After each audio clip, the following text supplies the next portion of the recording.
Hello everyone, this is Indrajit Ganguly and today I am continuing with my previous day's topic, the Russian Revolution.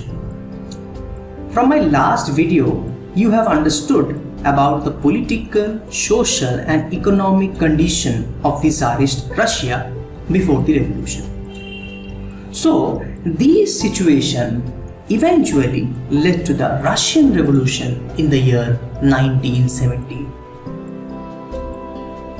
As you can see, both peasants and workers were unhappy across Russia.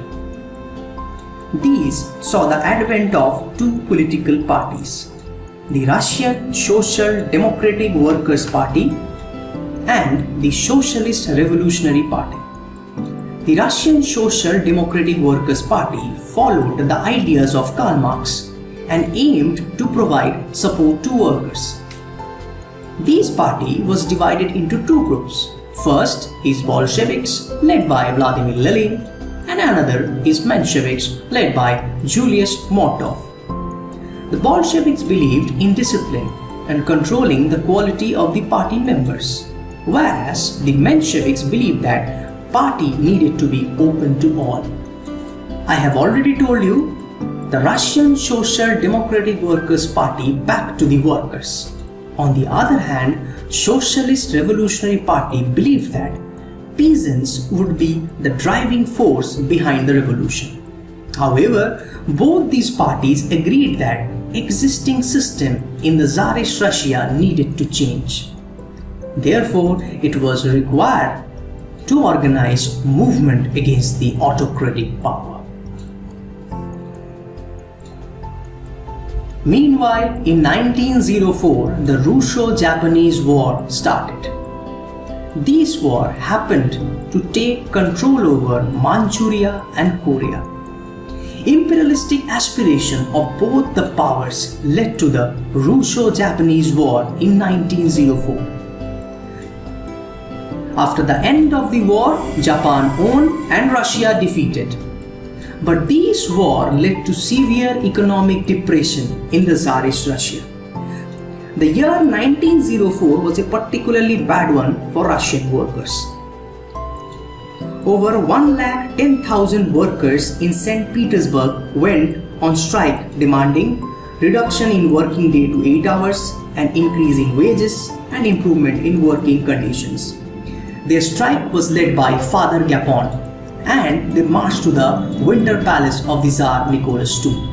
The Tsar ordered the graded Cossacks to attack the people. Over 100 workers killed and 300 wounded. This incident referred to as the Bloody Sunday in the history of the Tsarist Russia. This incident eventually led to the 1905 revolution. The 1905 revolution, also known as the dress rehearsal of the Russian Revolution in 1917. After this incident, strikes took place all over the country and everyone demanded a constituent assembly. So the Russian Tsar had no option but to create an elected consultative parliament known as Duma.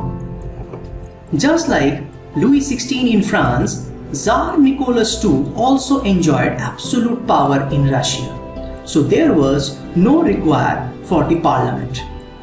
But the 1905 revolution forced the Tsar to create Duma and included liberals, radicals, socialists and conservatives into the proceedings of the Duma.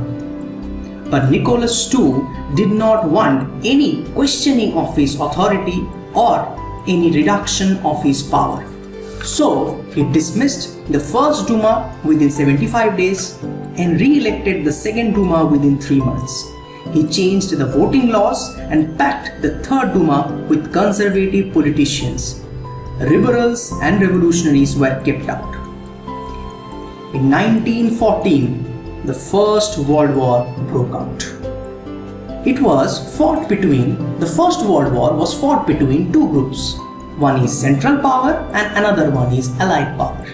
The Central Power have in their sides Germany, Austria-Hungary and Turkey.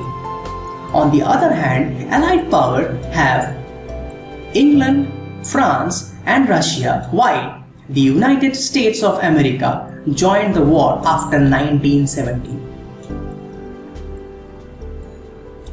Russia decided to join the First World War because they wanted to take revenge from Germany. That's why they renamed the name of St. Petersburg, which was German name, to Petrograd.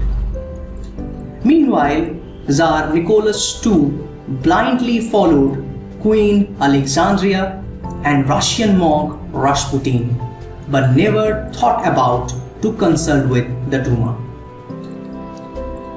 The Russian army lost badly between 1914 and 17. There were over 7 million casualties. Russian army retreated and destroyed crops and buildings to prevent the enemy from being able to live off the land. These destruction led to over 3 million refugees. Soldiers did not wish to fight for this war.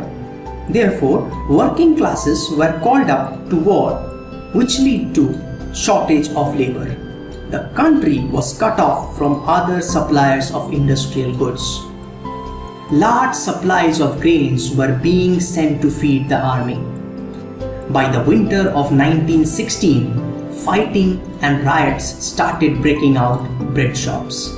The First World War crippled Russia, and the Tsar Nicholas II became responsible for all disaster happened in the last few years. So students, this is it for today. In my next video, you will understand and you will know that what will happen after the October Revolution. Thank you and have a nice day.